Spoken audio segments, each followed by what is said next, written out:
Bismillahirrahmanirrahim. Assalamualaikum warahmatullahi wabarakatuh. Perkenalkan, nama saya Eli Luciani, NPM 17755025, program studi D4 Akuntansi Perpajakan, jurusan Ekonomi dan Bisnis Politeknik Negeri Lampung.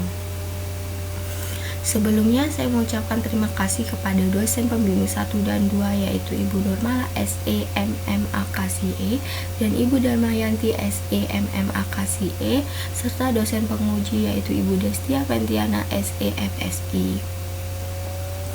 Baiklah, di sini saya akan melaksanakan seminar proposal skripsi saya yang berjudul Pengaruh Solvabilitas, Profitabilitas, Resiko Perusahaan dan Pertumbuhan Penjualan terhadap Penghindaran Pajak pada perusahaan tekstil dan garmen yang terdaftar di BI tahun 2015 sampai tahun 2019.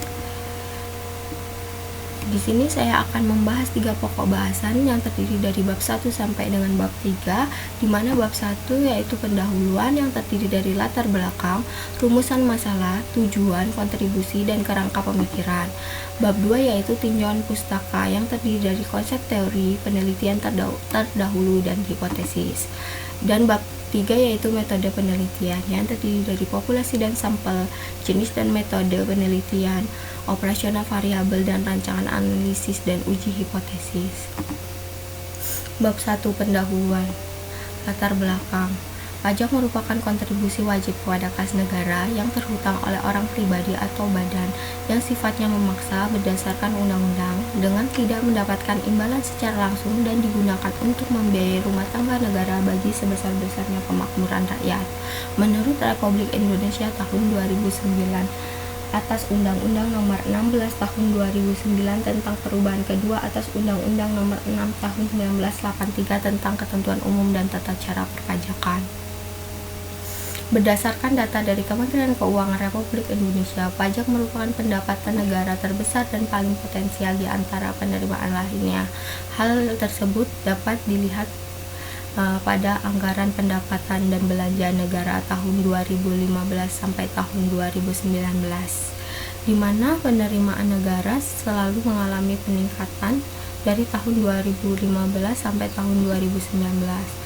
Menurut Kementerian Keuangan, APBN tahun 2019 mengalami pertumbuhan 5,3% dari tahun sebelumnya yang terdiri dari penerimaan pajak sebesar 1.786,4 triliun, penerimaan negara bukan pajak atau PNBP sebesar 378,3 miliar dan hibah sebesar 0,4 miliar menurut Kementerian Keuangan Republik Indonesia tahun 2019. Berdasarkan data yang diperoleh dari laporan kinerja Direktorat Jenderal Pajak melalui website Kementerian Keuangan Republik Indonesia bahwa pajak berkontribusi sebesar 82,5% dari pendapatan negara pada tahun 2019.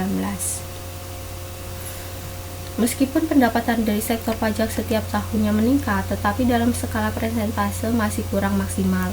Hal tersebutlah yang menyebabkan pemerintah berupaya semaksimal mungkin untuk meningkatkan penerimaan dari sektor perpajakan. Namun berbeda dengan pemerintah tentunya, wajib pajak menginginkan pembayaran pajak seminim mungkin, karena perusahaan merasa bahwa pajak merupakan beban bagi mereka. Salah satu cara yang dilakukan perusahaan agar pembayaran pajak relatif rendah yaitu dengan melakukan penghindaran pajak. Penghindaran pajak merupakan upaya penghindaran pajak yang dilakukan secara legal dan aman bagi wajib pajak karena dilakukan dengan cara-cara yang tidak melanggar dan bertentangan dengan ketentuan perpajakan, di mana metode yang digunakan cenderung memanfaatkan celah-celah yang terdapat dalam ketentuan perpajakan, menurut Pohan 2016. Berikut ini merupakan faktor-faktor yang mempengaruhi penghindaran pajak. Yang pertama yaitu solvabilitas. Solvabilitas atau leverage merupakan rasio yang digunakan untuk mengukur sejauh mana aset perusahaan dibiayai oleh utang, menurut Kashmir 2017. Selanjutnya yaitu profitabilitas. Profitabilitas adalah kemampuan perusahaan dalam menghasilkan laba yang berhubungan dengan penjualan, total aset maupun modal sendiri, menurut Fahmi 2014. Yang ketiga yaitu Resiko perusahaan. Resiko perusahaan atau corporate risk merupakan deviasi standar atau penyimpangan dari earning, baik penyimpangan yang bersifat kurang dari yang direncanakan atau downside risk, atau lebih yang direncanakan atau upside potensial. Dengan demikian, dapat disimpulkan besar resiko yang dialami perusahaan tergantung kepada besar kecilnya deviasi standar dari earning pada perusahaan. Besar kecil risiko perusahaan mengidentifikasi bahwa perilaku eksekutif apakah termasuk risk taker atau risk averse menurut Polygrapha 2010. Yang terakhir yaitu pertumbuhan penjualan. Penjualan yang strategis memiliki pengaruh terhadap perusahaan karena pada dasarnya penjualan yang dilakukan perusahaan harus didukung dengan harta atau aset. Jika penjualan ditingkatkan, maka aset pun harus ditambah menurut Lewis 2020. Berikut ini merupakan penelitian solvabilitas yang dilakukan oleh Budiasi dan Rusum 2019 yang menyatakan bahwa leverage berpengaruh positif terhadap tax avoidance. Sedangkan penelitian yang dilakukan oleh Irianto, Subdivio, dan Walfirli 2016 yang menyatakan bahwa leverage tidak berpengaruh terhadap tax avoidance.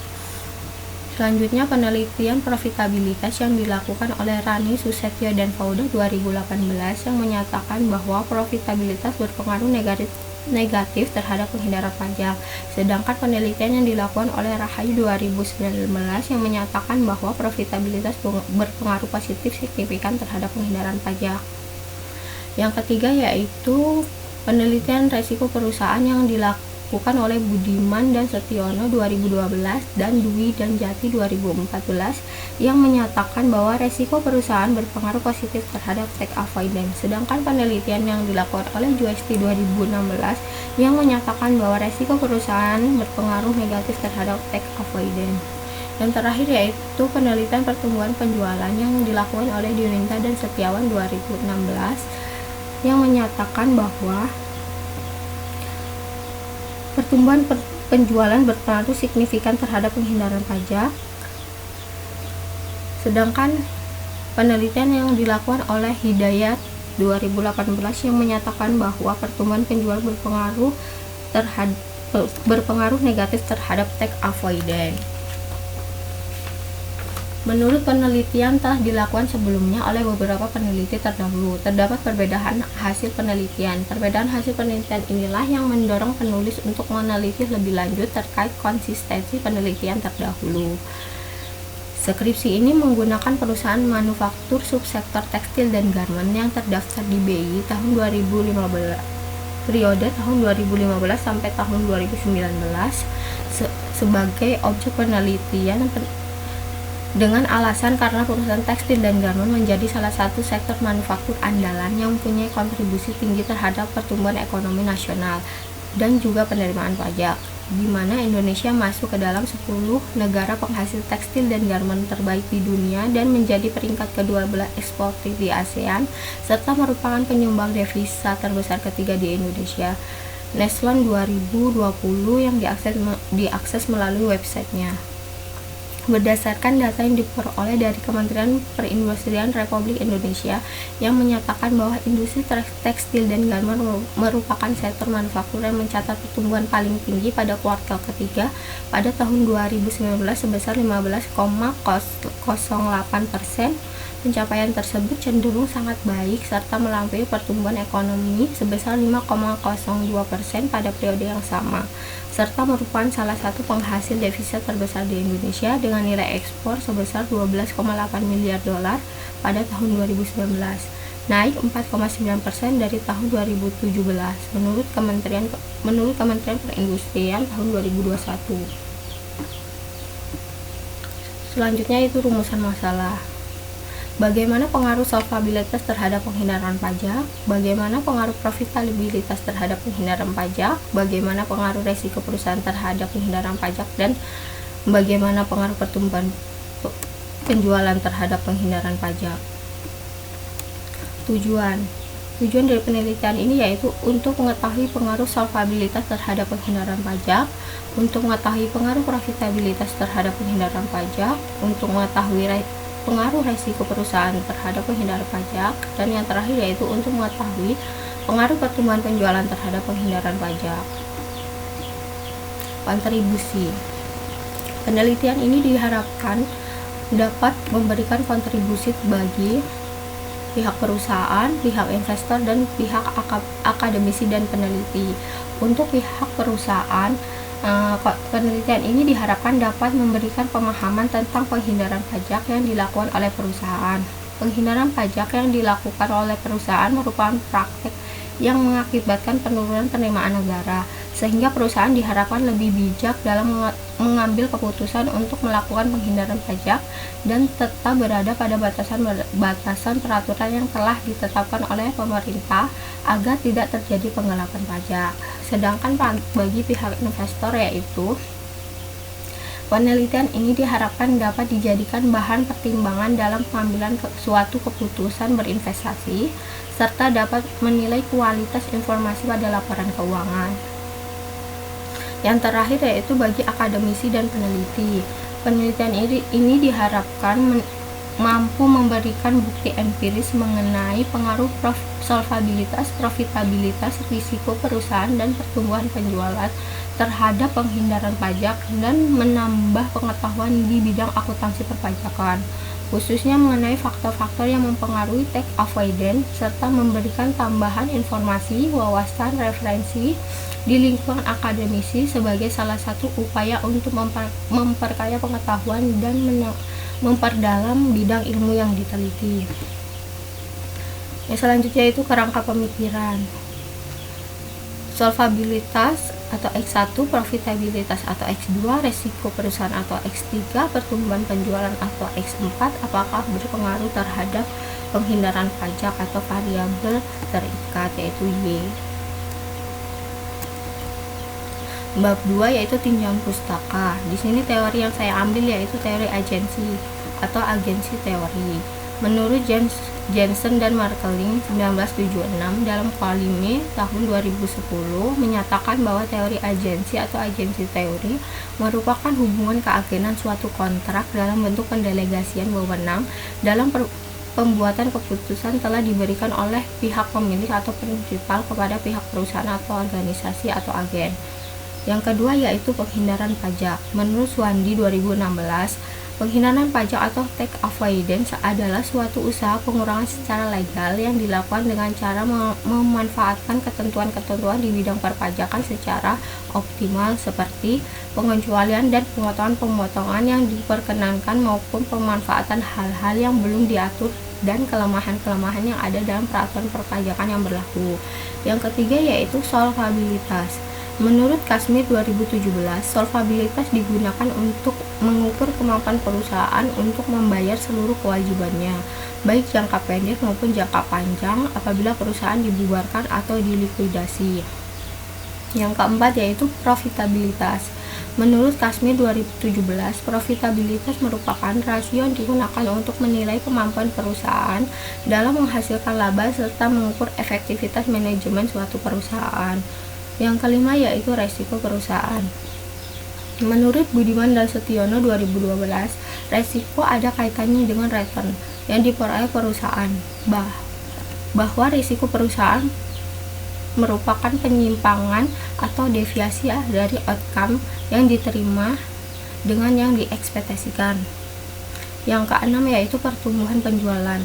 Menurut Diwinta dan Setiawan 2016, pertumbuhan penjualan atau sales growth adalah kenaikan jumlah penjualan dari tahun ke tahun atau waktu ke waktu. Berikut ini merupakan referensi dari penelitian terdahulu. Saya menggunakan jurnal nasional dan jurnal internasional.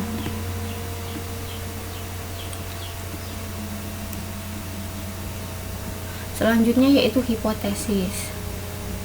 H1. Solvabilitas berpengaruh positif terhadap penghindaran pajak. H2 yaitu profitabilitas berpengaruh positif terhadap penghindaran pajak. H3 yaitu resiko perusahaan berpengaruh positif terhadap penghindaran pajak, dan H4 yaitu pertumbuhan penjualan berpengaruh positif terhadap penghindaran pajak. Metode pelaksanaan. Di sini ada populasi dan sampel. Populasi merupakan seluruh jumlah yang terdiri atas objek atau subjek yang mempunyai karakteristik dan kualitas tertentu yang ditetapkan peneliti untuk diteliti dan kemudian ditarik kesimpulan. Menurut Suryaweni 2019, populasi pada skripsi ini adalah perusahaan subsektor tekstil dan garmen yang terdaftar di BI tahun 2015 sampai tahun 2019. Berikut ini merupakan daftar perusahaan tekstil dan garmen.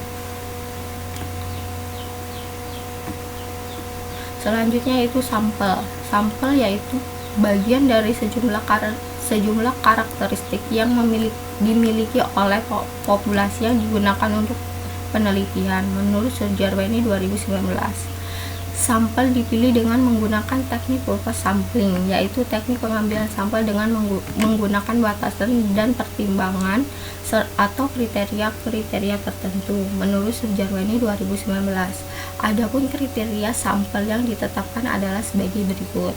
Yang pertama yaitu perusahaan sektor tekstil dan garmen yang terdaftar di Bursa Efek Indonesia tahun 2015 sampai tahun 2019. Yang kedua yaitu perusahaan sektor tekstil dan garmen yang menerbitkan laporan keuangan tahunan secara berturut-turut di Bursa Efek Indonesia tahun 2015 sampai tahun 2019. Dan yang terakhir yaitu perusahaan yang tidak dalam keadaan rugi selama tahun 2015 sampai tahun 2019. Berdasarkan seleksi sampel yang telah dilakukan, maka diperoleh sampel sebanyak 6 perusahaan dari 20 perusahaan tekstil dan garmen. Periode pengamatan ini yaitu selama 5 tahun. Dengan begitu, total sampel sebanyak 30 sampel penelitian. Berikut ini merupakan daftar perusahaan yang lolos menjadi sampel.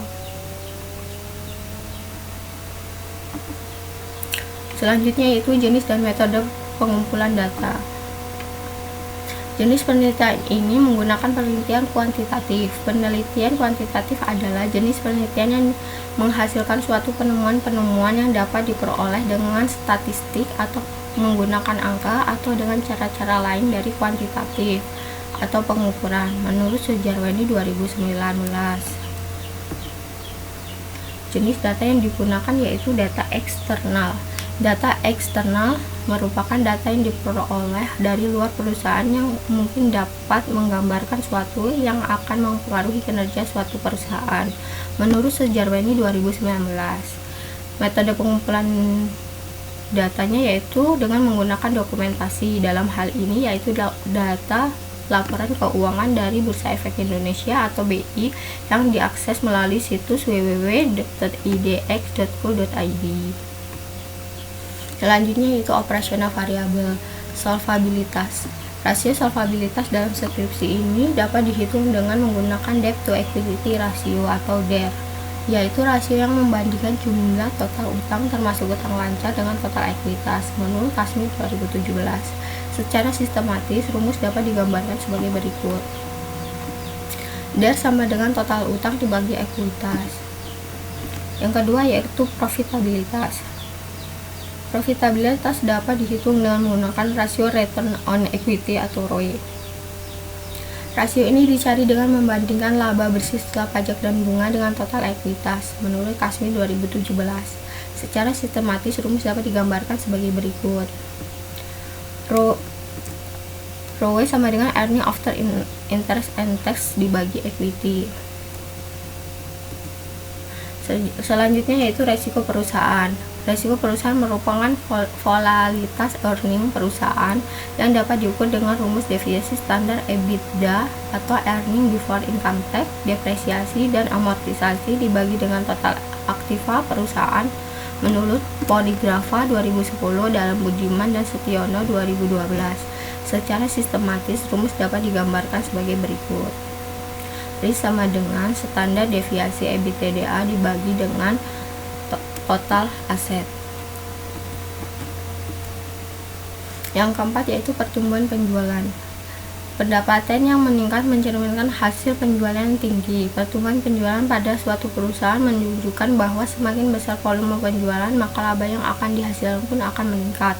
Rasio pertumbuhan penjualan adalah rasio yang menghitung pertumbuhan penjualan dari tahun ke tahun berikutnya.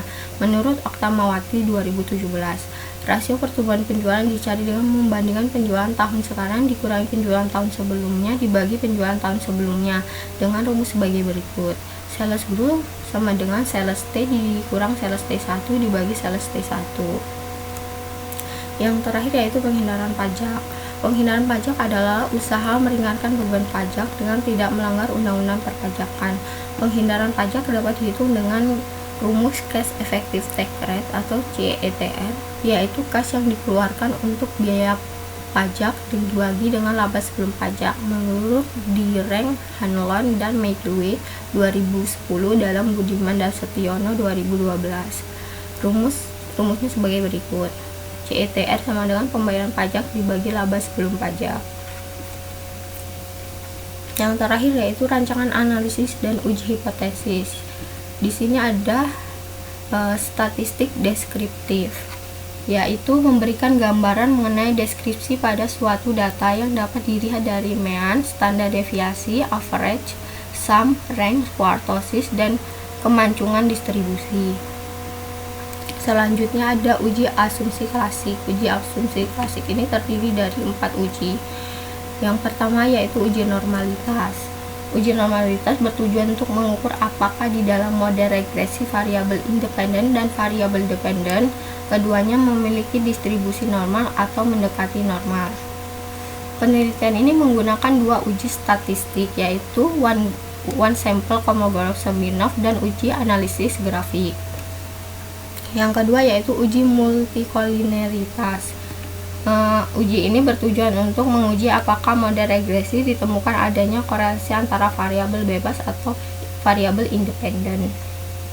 Yang ketiga yaitu uji heterokedastisitas. Uji ini bertujuan untuk menguji apakah dalam model regresi terjadi ketidaksamaan varian dari suatu nilai residu satu pengamatan ke pengamatan lainnya. Yang terakhir yaitu uji autokorelasi. Uji ini bertujuan untuk menguji apakah dalam sebuah model regresi linear ada korelasi antara kesalahan pengganggu yang terdapat pada periode T dengan kesalahan pengganggu yang terdapat pada periode T1 atau periode sebelumnya.